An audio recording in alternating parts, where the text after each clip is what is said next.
Missionaries of charity सेवा की आड़ में धर्मांतरण और दूसरी आपराधिक गतिविधियों में लिप्त संस्था। ऐसी संस्था का भारत के चंद राजनीतिक दलों से क्या कोई संबंध है? क्या ऐसे दलों और मिशनरीज का कोई साझा स्वार्थ या एजेंडा है?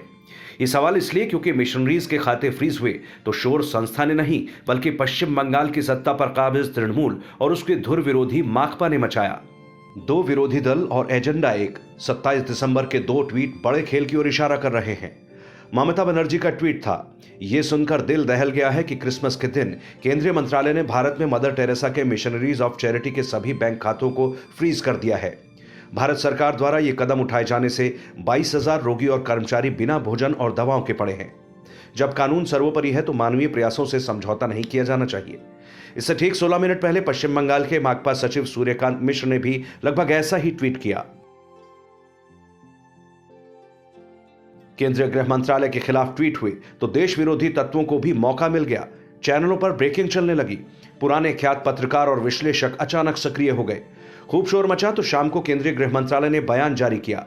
कहा कि मिशनरीज ने एसबीआई से कहकर अपने खाते खुद फ्रीज कराए हैं। संस्था के एफसीआरए रजिस्ट्रेशन के नवीनीकरण को प्रतिकूल इनपुट के चलते मंजूरी नहीं दी गई। इसके बाद मिशनरी से कोई आवेदन नहीं मिला।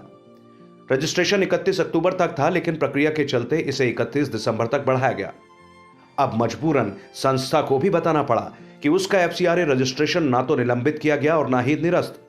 उसके किसी खाते को फ्रीज करने का गृह मंत्रालय ने कोई आदेश नहीं दिया, बल्कि नवीनीकरण का मुद्दा सुलझने तक उसने खुद ही विदेशी मुद्रा वाले खातों के संचालन पर रोक लगवाई है ताकि कोई गड़बड़ी ना हो। अब सवाल यह बचा कि वो प्रतिकूल इनपुट क्या था, और वो है ऑडिट में गड़बड़ियां, जिस पर लंबी चर्चा हो सकती है। एक कहावत है, मुद्दई सुस्त और गवाह चुस्त, पर यहां तो मुद्दई यानी मिशनरीज ने शिकायत ही नहीं की, गवाह खुद गवाहियां देने दौड़े चले आए। सबसे बड़े गवाह तो तृणमूल और माकपा, फिर कांग्रेस के शशि थरूर, पी चिदंबरम और रणदीप सुरजेवाला भी फर्जी गवाहियों की इस दौड़ को जीतने की कोशिश में दिखे। बड़ा सवाल यह कि आखिर संवैधानिक पद पर बैठी एक मुख्यमंत्री ने किसी खबर को जांचे परखे बिना अपने ट्विटर हैंडल से अफवाह को आगे बढ़ाकर अराजकता फैलाने की कोशिश क्यों की? फर्जी ट्वीटों की दौड़ में माकपा और कांग्रेस भी इसके साथ क्यों जुड़ गए? माकपा नेता सूर्यकांत और मुख्यमंत्री ममता बनर्जी के ट्वीट की तो भाषा भी एक सी थी, तो क्या इन दोनों का कोई एक ही आका है?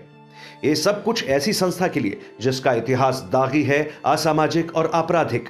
ऑडिट में हालिया गड़बड़ियां तो बहुत छोटी हैं। मिशनरीज पर जबरन, धर्मांतरण और बच्चों को बेचने जैसे संगीन आरोप लगते रहे हैं। दिसंबर में ही वडोदरा में मिशनरीज के खिलाफ जबरन धर्मांतरण के आरोप में एफआईआर हुई। 2018 में मिशनरीज के झारखंड के केंद्रों में बच्चे बेचने के आरोप में 2 नन गिरफ्तार की गई थी, जिन्होंने आरोपों को स्वीकार किया था। असहाय महिलाओं के 280 नवजात बच्चों के गायब होने के मामले में वर्ष 2020 में सुप्रीम कोर्ट ने जवाब तलब किया। राष्ट्रीय बाल अधिकार संरक्षण आयोग सुप्रीम कोर्ट में कह चुका है कि मिशनरीज की ओर से कई राज्यों में उसकी गतिविधियों पर संतोषजनक जवाब नहीं मिला। बीते 5 साल में तो पश्चिम बंगाल बच्चों की तस्करी के मामले में कुख्यात रहा है। अब वापस लौटते हैं इन चेहरों पर।